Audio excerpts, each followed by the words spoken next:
ચાલો,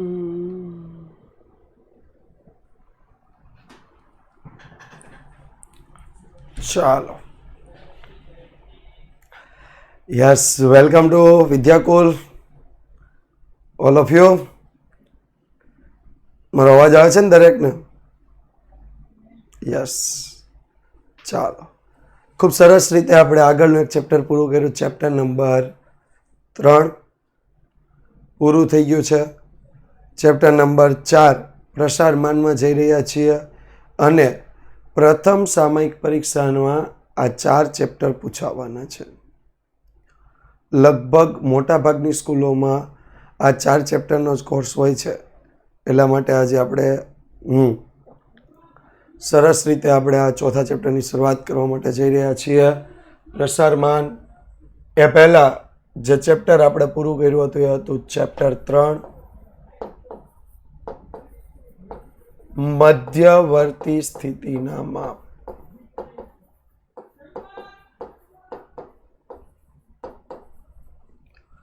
મધ્યવર્તી સ્થિતિના માપ.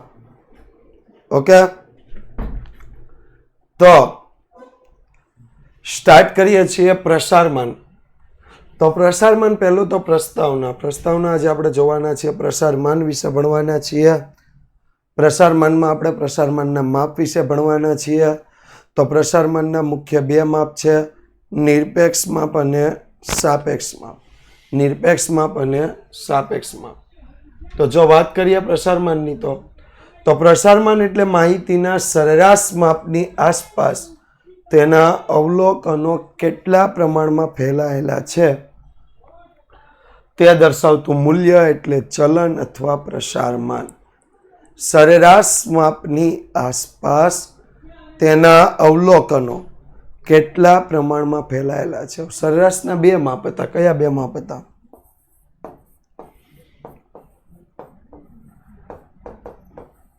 સરેરાશ બરાબર મધ્ય કહી શકાય. સરેરાશ બરાબર મધ્યસ્થ કહી શકાય. ઓકે, સરેરાશ બરાબર મધ્ય કહી શકાશે અને સરેરાશ બરાબર મધ્યસ્થ કહી શકાય. તો માહિતીના અવલોકનો તેના સરેરાશ માપની આસપાસ કેટલા પ્રમાણમાં ફેલાયેલા છે તે દર્શાવતું મૂલ્ય એટલે ચલન અથવા પ્રસારમાન. Okay,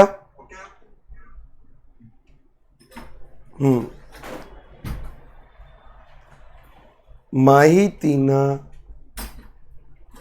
yes.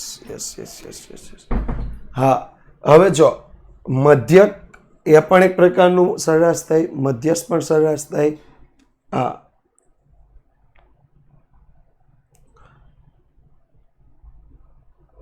નહીં, એક નો કહેવાય. મધ્યક એ ગણતરીની દ્રષ્ટિએ સરેરાશ બતાવે છે, મધ્યસ્થ એ સ્થાનની દ્રષ્ટિએ સરેરાશ બતાવે છે. બરાબર ભૂમિકાબેન? મધ્યક કેવી રીતે હોય તો તમે ટોટલ ગણતરી કરો.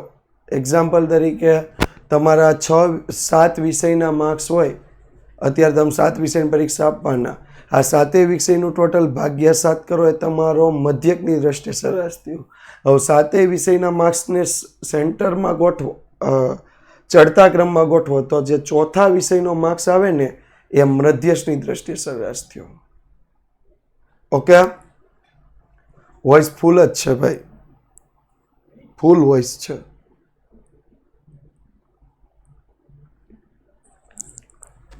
ઓકે, તો આગળ વાત કરીએ પ્રસારમાનના લક્ષણો. પ્રસારમાનનું પહેલું લક્ષણ છે પ્રસારમાનની વ્યાખ્યા સ્પષ્ટ અને ચોક્કસ હોવી જોઈએ. પ્રસારમાનની વ્યાખ્યા કેવી હોવી જોઈએ? સ્પષ્ટ અને ચોક્કસ. પ્રસારમાનની વ્યાખ્યા સ્પષ્ટ અને ચોક્કસ હોવી જોઈએ. વ્યાખ્યા સ્પષ્ટ અને ચોક્કસ હોવી જોઈએ. પ્રસારમાનની વ્યાખ્યા સ્પષ્ટ અને ચોક્કસ હોવી જોઈએ. તેની ગણતરી સહેલી અને સમજવામાં સરળ હોવી જોઈએ. પહેલી વસ્તુ, પ્રસારમાનની વ્યાખ્યા સ્પષ્ટ અને ચોક્કસ હોવી જોઈએ. તેની ગણતરી સહેલી અને સમજવામાં સરળ હોવી જોઈએ. એ ચોપડીમાં લખવાનું છે સર? હું ચોપડીમાં લખવાનું? હે ઓમભાઈ?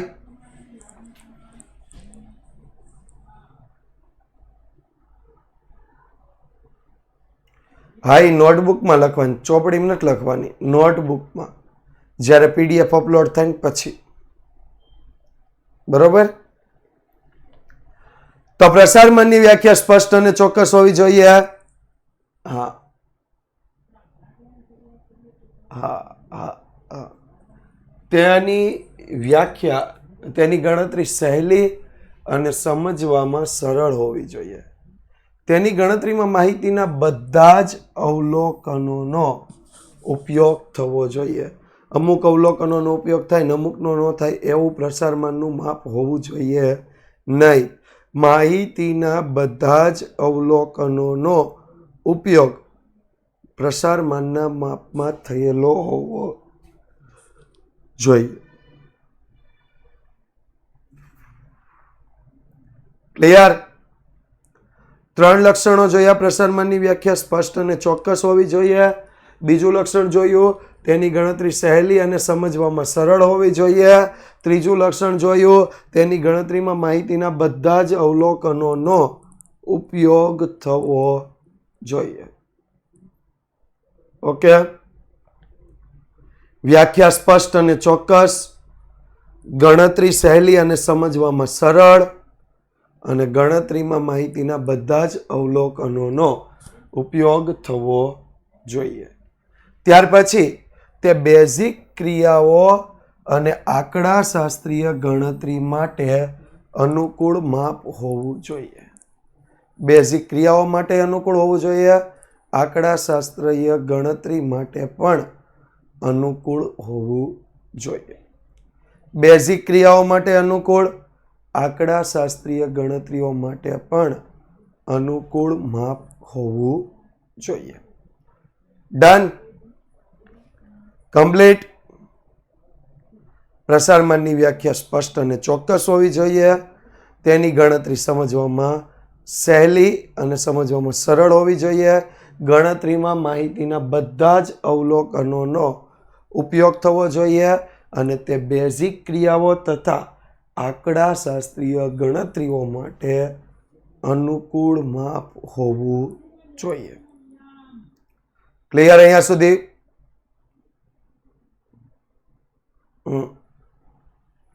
નેક્સ્ટ, તે નિદર્શનના સાપેક્ષમાં સ્થિર માપ હોવું જોઈએ. નિદર્શનના સાપેક્ષમાં સ્થિર માપ હોવું જોઈએ. તે નિદર્શનના સાપેક્ષમાં સ્થિર માપ હોવું જોઈએ. ઓકે? તેનું માપ વારંવાર બદલાવવું જોઈએ નહીં. નિદર્શનના સાપેક્ષમાં સ્થિર માપ હોવું જોઈએ. ત્યાર પછી તેની કિંમત પર માહિતીના અતિ નાના કે અતિ મોટા અવલોકનોની અસર ઓછી હોવી જોઈએ. અતિ નાના અવલોકન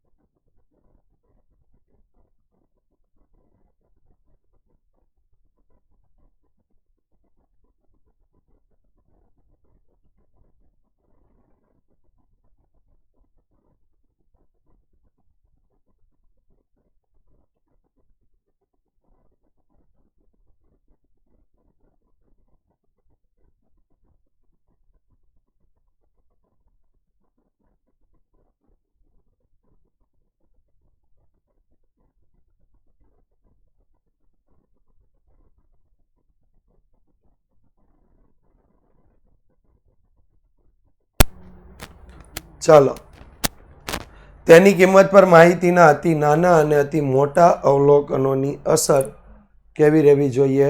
ઓછી. કેવી રહેવી જોઈએ? ઓછી. ફરીથી પ્રસારમાનના ઇચ્છનીય લક્ષણોમાં પહેલું લક્ષણ, પ્રસારમાનની વ્યાખ્યા સ્પષ્ટ અને ચોક્કસ હોવી જોઈએ. તેની ગણતરી સહેલી અને સમજવામાં સરળ હોવી જોઈએ. તેની ગણતરીમાં માહિતીના બધા જ અવલોકનોનો ઉપયોગ થવો જોઈએ. તે બેઝિક ક્રિયાઓ અને આંકડાશાસ્ત્રની ગણતરીઓ માટે અનુકૂળ હોવી જોઈએ. તે નિદર્શનના સાપેક્ષમાં સ્થિર માપ હોવું જોઈએ. તેની કિંમત પર અતિ નાના અને અતિ મોટા અવલોકનોની અસર ઓછી હોવી જોઈએ. ક્લિયર અહીંયા સુધી? તો જો આગળ આપ્યું છે પ્રસારમાનના માપ. તો પહેલું માપ છે પ્રસારમાનના નિરપેક્ષ માપ. તો જો પ્રસારમાનનું જે માપ પ્રસારના માપને માહિતીના અવલોકનોના એકમ વડે દર્શાવવામાં આવે. મનભાઈ કાંઈ ચોટતું નથી હો. એ જમાનો વયો ગયો. તમે ચોટે ચોટે કરીને ટાઈમ પાસ કરાવતા હતા નહીં. હા, અને ચોટતું હોય ને તો એ તમારે તમે નેટ પૂરું થઈ ગયું હશે અથવા નેટવર્ક નહીં હોય. બેમાંથી એક પ્રશ્ન હશે. બરોબર? જે પ્રસારના માપને માહિતીના અવલોકનોના એકમ વડે દર્શાવવામાં આવે તે માપને પ્રસારનું નિરપેક્ષ માપ કહે છે. હવે નિરપેક્ષ માપ એટલે શું? દાખલા તરીકે તમે કોઈના ઉંમરનું પ્રસારનું માપ શોધતા હોય તો ઉંમર શેમાં દર્શાવાય? ઉંમર શેમાં દર્શાવાય? વર્ષમાં દર્શાવાશે. ઉંમર શેમાં દર્શાવાશે? વર્ષમાં. બરાબર? હા, તો એ વર્ષ મુજબ પ્રસારનું નિરપેક્ષ માપ કહેવામાં આવે છે. જે પ્રસારના માપને માહિતીના અવલોકનોના એકમ વડે દર્શાવવામાં આવે તે માપને પ્રસારનું નિરપેક્ષ માપ કહે. તમે કોઈ વસ્તુ લેવા જાઓ, દાખલા તરીકે અનાજ લેવા જાઓ, શેમાં માપો? અનાજ શેમાં માપો? કિલોગ્રામ. તો એને શેમાં દર્શાવાશે? કિલોગ્રામમાં. પ્રસારનું જે માપ કિલોગ્રામમાં દર્શાવાય એને નિરપેક્ષ માપ કહેવાય. ઓકે? તો સાપેક્ષ માપની વાત કરીએ. કોને સાપેક્ષ માપ કહેવાય? તો કે પ્રસારનું જે માપ એકમથી મુક્ત હોય તે માપને પ્રસારનું સાપેક્ષ માપ કહે છે. એકમથી મુક્ત હોય એટલે જેમાં એકમની જરૂર નથી. પ્રસારનું જે માપ માહિતીના અવલોકનોના એકમથી મુક્ત હોય તે માપને પ્રસારનું સાપેક્ષ માપ કહે છે. માહિતીના અવલોકનોના એકમથી મુક્ત હોય. માહિતીના અવલોકનોના એકમથી મુક્ત હોય. જેમ કે અહીંયા તમે માપ મેળવતા હતા તો કિલોગ્રામમાં દર્શાવતા હતા. અનાજનું માપ હોય તો કિલોગ્રામમાં તમે દર્શાવતા હતા. અહીંયા તમે જે માપ મેળવો એને તમારે એકમ દર્શાવવાનું નથી. અનાજ હોય તો એને કિલોગ્રામમાં દર્શાવવાનું નથી. એ આપણે શીખશું સાપેક્ષ માપ. ઓકે?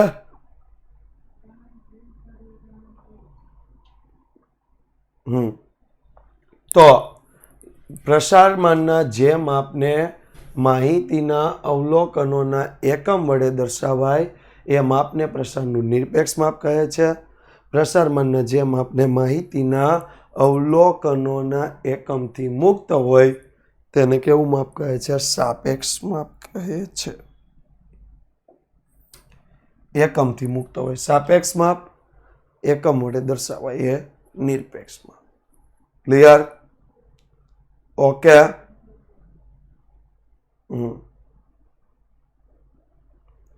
એક્ઝામ્પલ આપ્યું, અનાજ ખરીદી કરવા જાઓ અને એનો પ્રસારમાન જ્યારે મેળવો તો જે માપમાં તમે કેજીથી દર્શાવો એને નિરપેક્ષ માપ કહેવાય.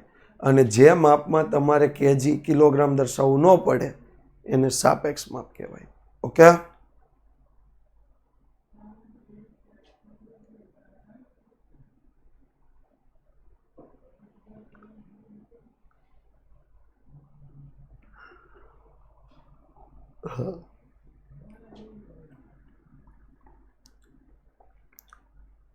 ચાલો પોલ કરીએ.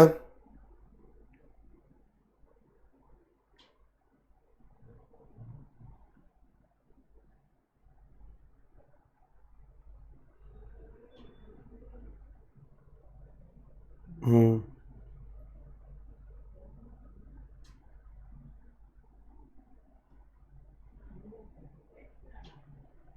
ઓકે,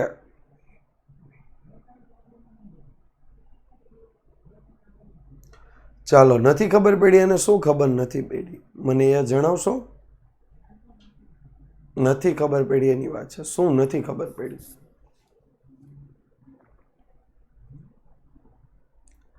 આપણે અત્યાર સુધી જે ભણ્યા એ માપ ભણ્યા, લક્ષણો ભણ્યા અને એક વ્યાખ્યા જોઈ.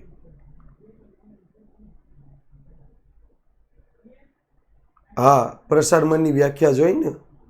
પ્રસારમાન કોને કહેવાય? તો કે જે માપ તેના સરેરાશ માપની આસપાસ અવલોકનો કેટલા પ્રમાણમાં કેન્દ્રિત થયેલા છે તે માપને ચલન અથવા પ્રસારમાન કહે છે. હા, આમાં દાખલા આવે હો ભાઈ મનભાઈ, શાંતિ થોડીક વાર. દાખલા વગર આખું ચેપ્ટર ક્યાંય ન થાય. હાલો, બીજું કોઈ?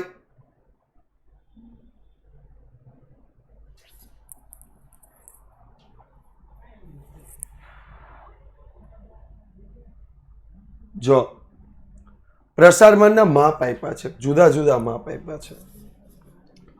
પ્રસારમાનનું નિરપેક્ષ માપ છે વિસ્તાર, એનું સાપેક્ષ માપ છે વિસ્તારાંક. નિરપેક્ષ માપ છે ચતુર્થક વિચલન, એનું સાપેક્ષ માપ છે ચતુર્થક વિચલનાંક. નિરપેક્ષ માપ છે સરેરાશ વિચલન, એનું સાપેક્ષ માપ છે સરેરાશ વિચલનાંક.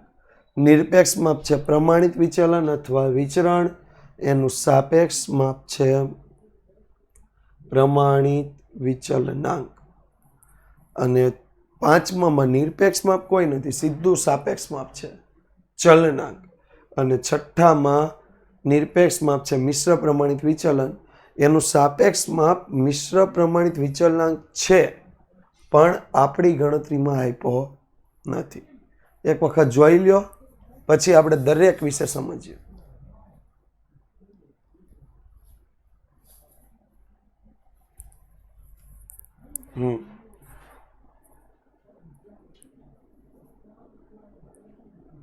દરેક વિશે સમજીએ. વિસ્તાર તો વિસ્તારાંક, ચતુર્થક વિચલન તો ચતુર્થક વિચલનાંક, સરેરાશ વિચલન તો સરેરાશ વિચલનાંક, પ્રમાણિત વિચલન તો પ્રમાણિત વિચલનાંક, ચલનાંક અને મિશ્ર પ્રમાણિત વિચલન. સ્ટેટના પેપરમાં રકમ જોઈને કન્ફ્યુઝ થઈ જાય. કન્ફ્યુઝ શું કામ થાય? તૈયારી કરીને ગયા હોય તો કાંઈ કન્ફ્યુઝ ન થાય.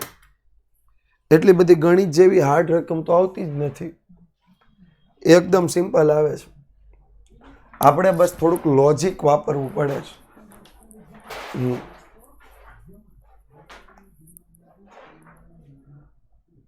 હાલો, હવે કોઈને કઈ પ્રશ્ન?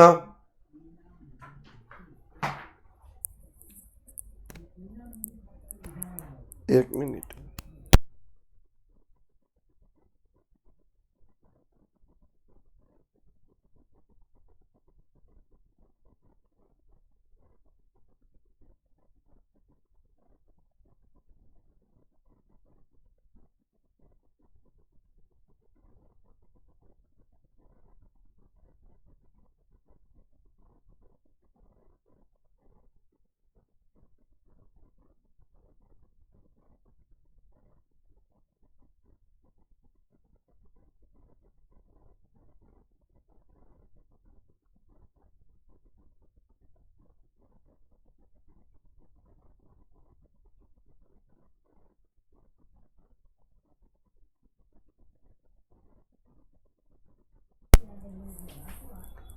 ઓકે.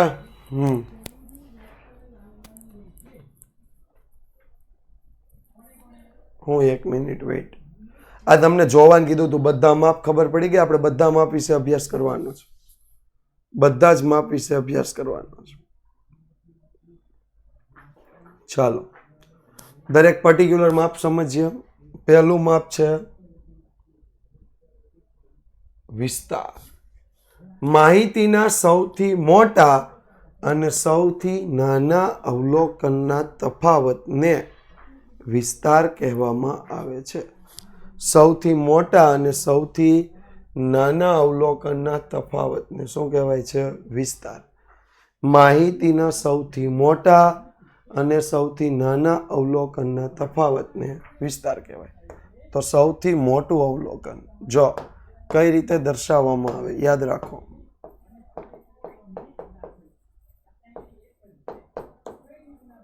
જો હું સૌથી મોટું અવલોકન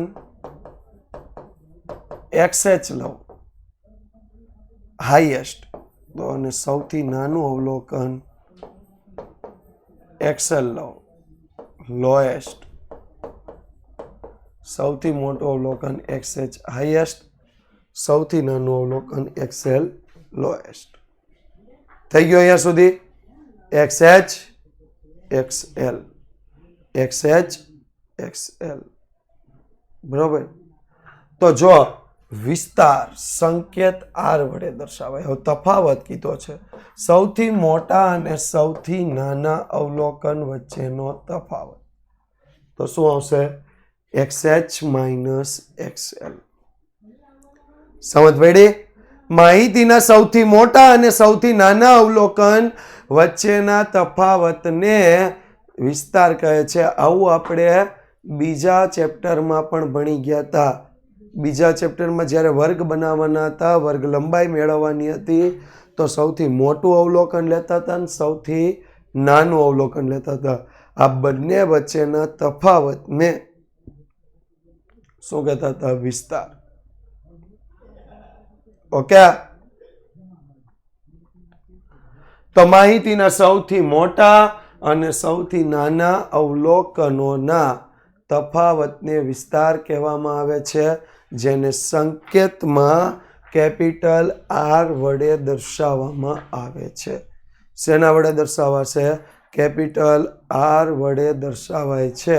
તો કેપિટલ R બરાબર XH માઇનસ XL. જો અહીંયા સ્પષ્ટ લખ્યું ભાઈ વિષ્ણુભાઈ, સ્પષ્ટ લખ્યું છે કે સૌથી મોટું અવલોકન આપણે XH લીધું, સૌથી નાનું અવલોકન XL લીધું, તો વિસ્તાર R વડે દર્શાવીએ તો વિસ્તાર R બરાબર XH minus XL. XH minus XL. Okay. Complete? Clear?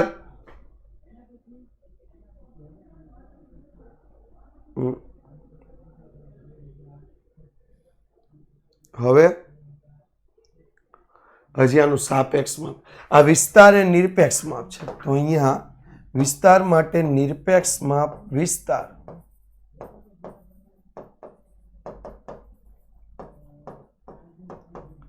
જેનું સાપેક્ષ માપ શું આવશે?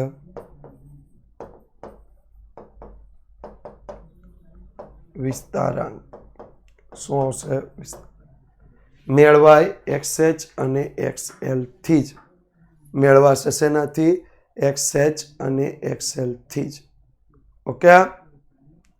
કમ્પ્લીટ?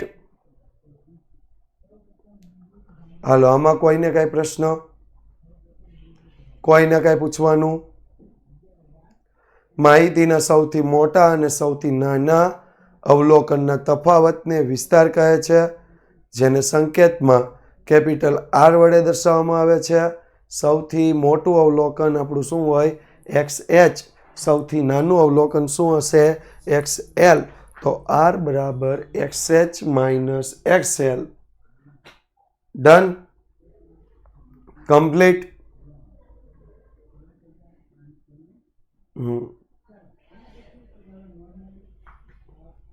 હાલો, કમ્પ્લીટ?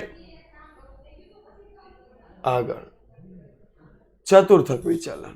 નવું માપ આવ્યું, ચતુર્થક વિચલન. તો માહિતીના અંતિમ ચતુર્થકો કોને કહેવાય? વિસ્તારાંકની સાપેક્ષ માપની કોઈ સંજ્ઞાઓ નથી. સાપેક્ષ માપની કોઈ સંજ્ઞાઓ નથી. હવે આખી માહિતી છે, આખી માહિતી છે. આ 0% 100%. ચતુર્થકો કેટલા મળે? ચતુર્થકો કેટલા મળે? 3 મળે ને. 4 ભાગ કરે મળે 3. Q1 Q2 Q3 Q1 Q2 Q3 તો અંતિમ ચતુર્થકો કયા થાય? અંતિમ ચતુર્થકો કયા થાય?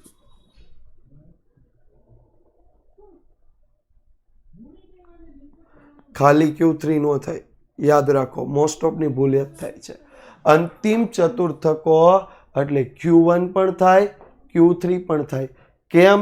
તો કે આ એક ખુલ્લા છેડાવાળું માપ કહેવાય. કેવું માપ કહેવાય? ખુલ્લા છેડાવાળું માપ કહેવાય.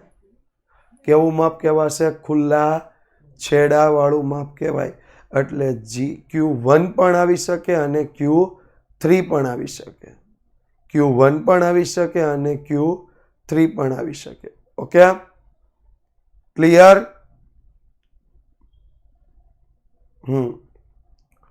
તો શું આવશે?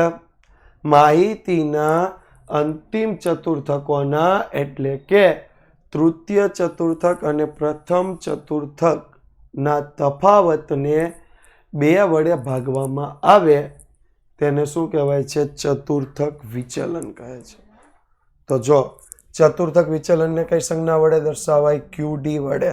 તો આનું સૂત્ર કંઈક આવું બનાવી શકાય, QD બરાબર તૃતીય ચતુર્થક Q3 પ્રથમ ચતુર્થક Q1 એના બેનો તફાવત એને 2 વડે ભાગવાના. એને 2 વડે ભાગવાના. QD બરાબર Q3 માઇનસ Q1 છેદમાં 2. Q3 માઇનસ Q1 છેદમાં 2. ઓકે, QD બરાબર Q3 માઇનસ Q1 છેદમાં 2. માહિતીના અંતિમ ચતુર્થકોના એટલે કે તૃતીય ચતુર્થક અને પ્રથમ ચતુર્થકના તફાવતને 2 વડે ભાગવામાં આવે તેને શું કહેવાય છે? ચતુર્થક વિચલન કહે છે, જેને સંકેતમાં QD વડે દર્શાવાય. શેના વડે દર્શાવાય? QD વડે દર્શાવાય છે. ઓકે, ચતુર્થક વિચલનને બીજા નામે પણ ઓળખાય. કયા બીજા નામે ઓળખાશે? તો ચતુર્થક વિચલન બરાબર અર્ધ આંતર ચતુર્થક વિસ્તાર. અર્ધ આંતર ચતુર્થક વિસ્તાર. ચતુર્થક વિચલનને બીજા કયા નામે ઓળખાશે? અર્ધ આંતર ચતુર્થક વિસ્તાર. અર્ધ આંતર ચતુર્થક વિસ્તાર. તો નિરપેક્ષ માપ ચતુર્થક વિચલન, નિરપેક્ષ માપ ચતુર્થક વિચલન અને સાપેક્ષ માપ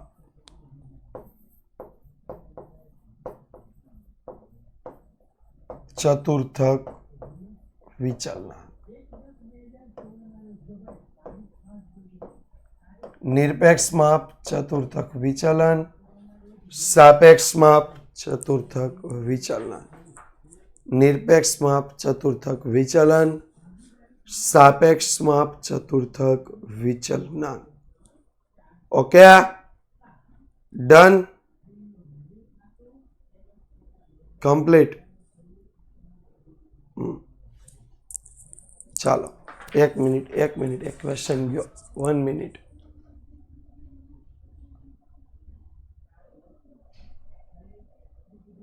નહીં, સૂત્ર બંનેના અલગ આવશે. એ આપણે જ્યારે માપ પર્ટિક્યુલર ભણશું ને ત્યારે સમજશું. બરાબર? સૂત્ર બેયના અલગ અલગ આવશે. માપ જ્યારે ભણશું ત્યારે સમજશું. વિસ્તાર ભણશું ત્યારે વિસ્તારનું સૂત્ર સમજશું. ચતુર્થક વિચલન ભણશું ત્યારે ચતુર્થક વિચલનનું સૂત્ર સમજશું. સરેરાશ વિચલન ભણશું ત્યારે સરેરાશ વિચલનનું સૂત્ર સમજશું. પ્રમાણિત વિચલન ભણશું ત્યારે પ્રમાણિત વિચલનનું સૂત્ર. ઓકે,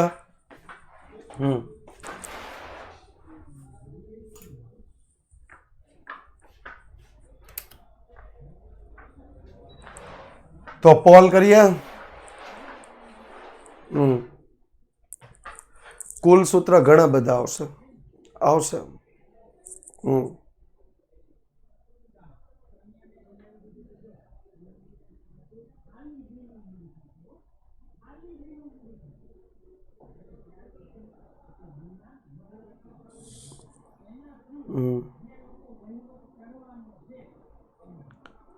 આમાં કોણ એમ કે છે કે નહીં, કોને નથી સમજાણું? એટલે હું પ્રશ્ન જ પૂછું છું ત્યારે જવાબ આપો ને. નથી સમજાય તો પ્રશ્ન પૂછીએ છીએ.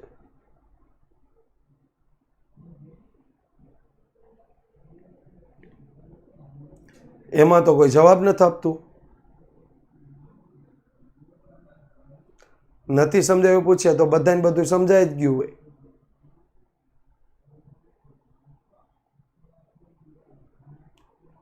હાલો જોઈએ આગળ. જોઈએ આગળ.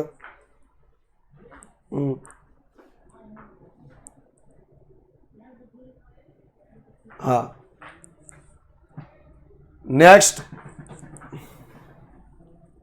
સરેરાશ વિચલન. તો માહિતીના અવલોકનોના તેના મધ્યકમાંથી લીધેલા વિચલનોના, માહિતીના અવલોકનોના તેના મધ્યકમાંથી લીધેલા વિચલનોના માનાંકોની સરેરાશ કિંમત એટલે સરેરાશ વિચલન. ફરીથી એક વખત, માહિતીના અવલોકનોના તેના મધ્યકમાંથી લીધેલા વિચલનોના માનાંકોની સરેરાશ કિંમત એટલે સરેરાશ વિચલન, જેને સંકેતમાં શેના વડે દર્શાવવામાં આવે છે? MD વડે. શેના વડે દર્શાવાશે? MD. માનાંક યાદ કરો, માનાંક કિંમત આવતી માઇનસ હોય પ્લસ થઈ જતું. આવ્યું યાદ? માનાંક કિંમત આવતી માઇનસ હોય શું થઈ જતું? પ્લસ. યાદ આવ્યો? તો ચાલો આનું પણ સૂત્ર કંઈક આવું જ બનશે. જો પહેલા તો સરેરાશ વિચલન એટલે MD. હવે માહિતીના અવલોકન. અવલોકન શું હોય? અવલોકન શું હોય? એક્સ હોય. હા શ્રુતિબેન, એટલે જ આપણે અહીંયા લખીએ છીએ એક્સ. માહિતીના અવલોકન એક્સ હોય, આવૃત્તિ એફ હોય. યાદ રાખજો, માહિતીમાં અવલોકન હંમેશા એક્સ હશે, આવૃત્તિ એફ હશે. એટલે માહિતીના અવલોકન, અવલોકન એક્સ અને એનો મધ્યક એટલે એક્સ બારમાંથી લીધેલા વિચલન. વિચલન મધ્યકમાંથી લીધેલું વિચલન પૂછે એટલે એક્સ માઇનસ એક્સ બાર. સમજ પડી? મધ્યકમાંથી લીધેલું વિચલન પૂછે એટલે એક્સ માઇનસ એક્સ બાર. મધ્યકમાંથી લીધેલું વિચલન પૂછે એટલે એક્સ માઇનસ એક્સ બાર. ફરીથી જ નમ્રભાઈ એ જ કરું છું. અવલોકન એક્સ, મધ્યકમાંથી લીધેલું વિચલન એટલે એક્સ બાર. બરોબર? મધ્યકમાંથી લીધેલું વિચલન પૂછે એટલે એક્સ માઇનસ એક્સ બાર. એનું માનાંક, માનાંક એની સરેરાશ કિંમત. સરેરાશ કિંમત એટલે કુલ સરવાળો છેદમાં કુલ અવલોકનોની સંખ્યા. કુલ સરવાળો છેદમાં કુલ અવલોકનોની સંખ્યા. તો MD બરાબર સિગ્મા માનાંકમાં x minus x bar divide by n. MD બરાબર સિગ્મા માનાંકમાં x minus x bar divide by n. Okay? હાલો, આમાં કોઈને કઈ પ્રશ્ન? કોઈને કઈ પૂછવાનું નહીં ને? તો શું લખશું? શું લખશું? હા, માનાંક. માનાંક આ બે લીટા કેરાની માનાંક કહેવાય ભાઈ. બે લીટા કેરાની માનાંક કહેવાય. એની બહાર જે કિંમત આવે ને બધી પ્લસ થઈ જાય. પાંચમા છઠ્ઠામાં માનાંકનો નિયમ આવતો. કોઈ પણ ઋણ સંખ્યાને માનાંકની બહાર લાવો ને એટલે પ્લસ થઈ જાય. આવો ક્યાંક નિયમ આવતો યાદ હોય તો. છે યાદ? તો શું લઈશું?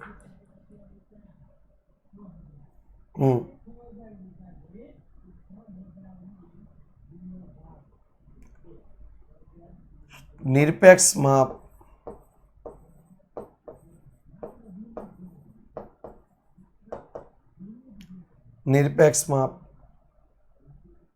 શું આવશે?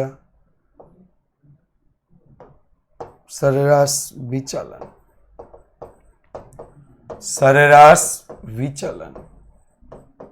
સાપેક્ષ માપ સરેરાશ વિચલનાંક.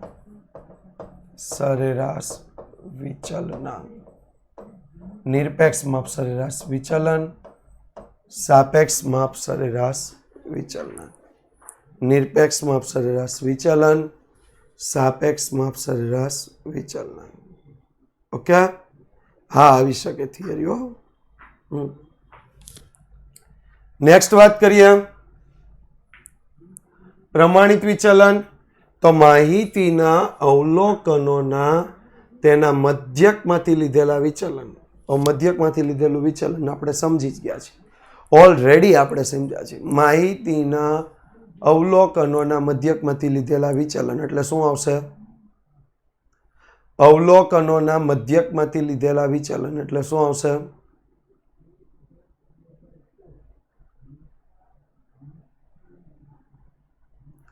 x માઇનસ એક્સ બાર થાય. x માઇનસ એક્સ બાર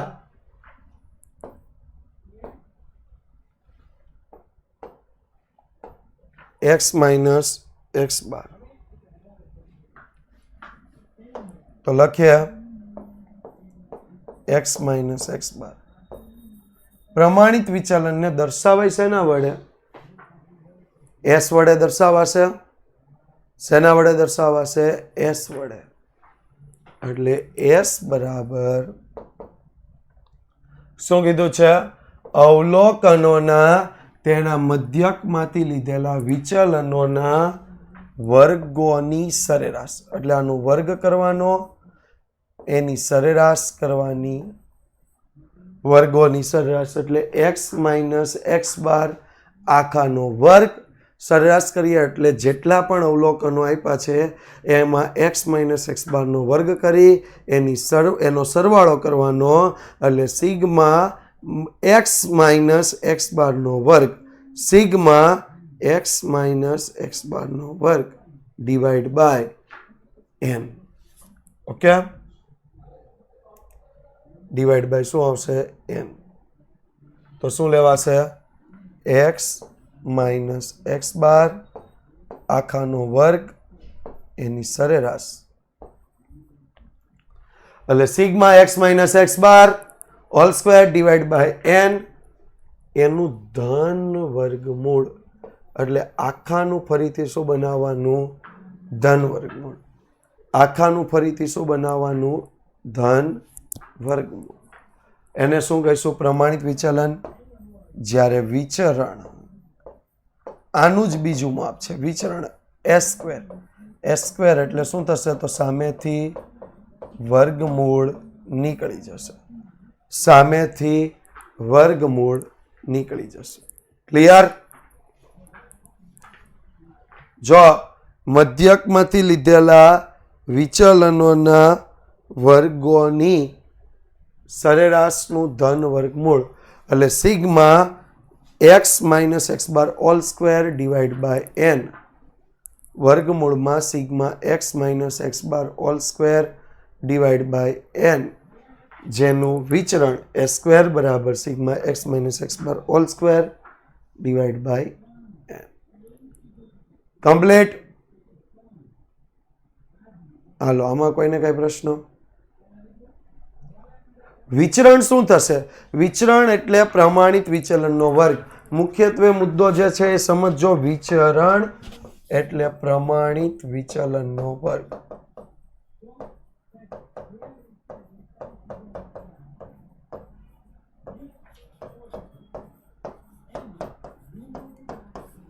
વિચરણ એટલે પ્રમાણિત વિચલનનો વર્ગ. તમે જે પ્રમાણિત વિચલન મેળવો છો એનો વર્ગ કરો એટલે તમને શું મળે છે? વિચરણ. ઓકે, એટલે જો મેં અહીંયા સિમ્પલ કામ કર્યું, એસ હતું એ પ્રમાણિત વિચલન હતું, વિચરણ શું થઈ ગયું? S square. આ બાજુથી વર્ગમૂળ હતું એ શું થઈ જશે? દૂર થઈ જશે. જે વર્ગમૂળ હતું ને એ શું થઈ જશે? દૂર થઈ જશે. Okay, complete. તો શું આવશે? નિરપેક્ષ માપ. નિરપેક્ષ માપ,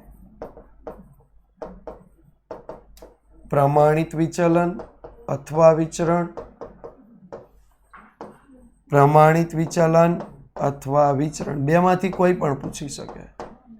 જ્યારે સાપેક્ષ માપ,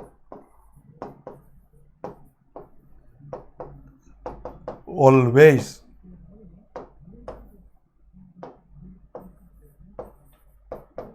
પ્રમાણિત વિચલન.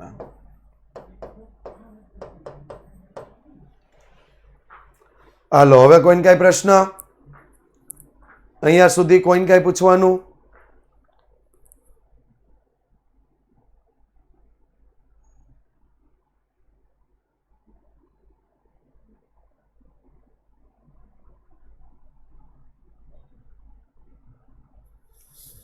હા,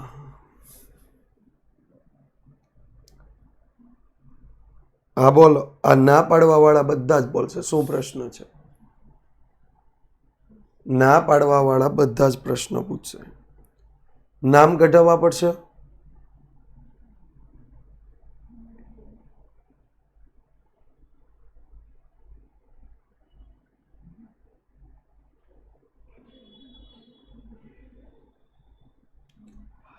પોલને તમે ટાઈમપાસ ન સમજો. હા, વિચરણના સૂત્રમાંથી વર્ગમૂળ કેમ નીકળી જાય? કારણ કે અહીંયા વર્ગ થઈ ગયો ને. આ એસ હતો, વિચરણ એસ સ્ક્વેર, તો આ વર્ગ થયો તો સામે પણ વર્ગ થાય, વર્ગ ને વર્ગમૂળ ઉડી ગયું. અહીંયા લખ્યું જ છે પ્રમાણિત વિચલનનો વર્ગ. પૂરો.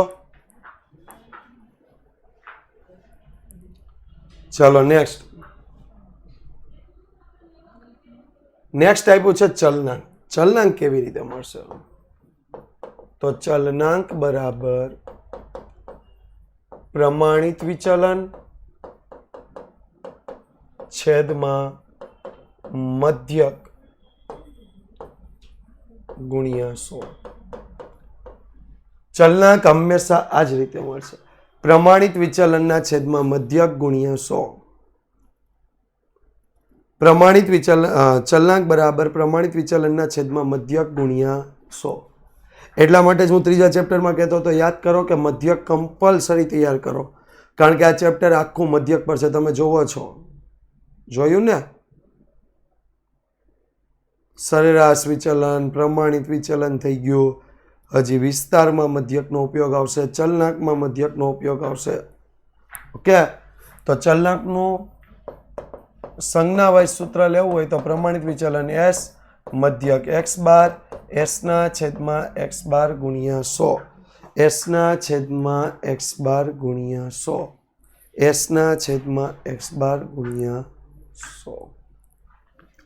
તો ચલનાંક ટકાવારી દર્શાવતું માપ છે. એટલે ચલનાંકનો જવાબ હંમેશા શેમાં લખાશે? ટકામાં. શેમાં લખાશે? ટકાવારીમાં. Okay, done. ચાલો, ધેટ્સ ઓલ. આ વ્યાખ્યાઓ તૈયાર કરવાની, માપ તૈયાર કરવાના છે. સૂત્ર પછી આપણે જ્યારે જે રીત કરશું એના સૂત્ર તૈયાર કરશું. નેક્સ્ટ લેક્ચર આપણો આવતા મંગળવારે, ત્યારે વિસ્તાર અને વિસ્તારાંકના સૂત્રો અને સાથે સ્વાધ્યાય 4.1 ના દાખલા. Okay, that's all. મળીએ છીએ નેક્સ્ટ લેક્ચરમાં. ત્યાં સુધી જોડાયેલા રહેજો વિદ્યાકુલ સાથે, વિદ્યાકુલ ગુજરાતી યુટ્યુબ ચેનલ સાથે. Thank you so much.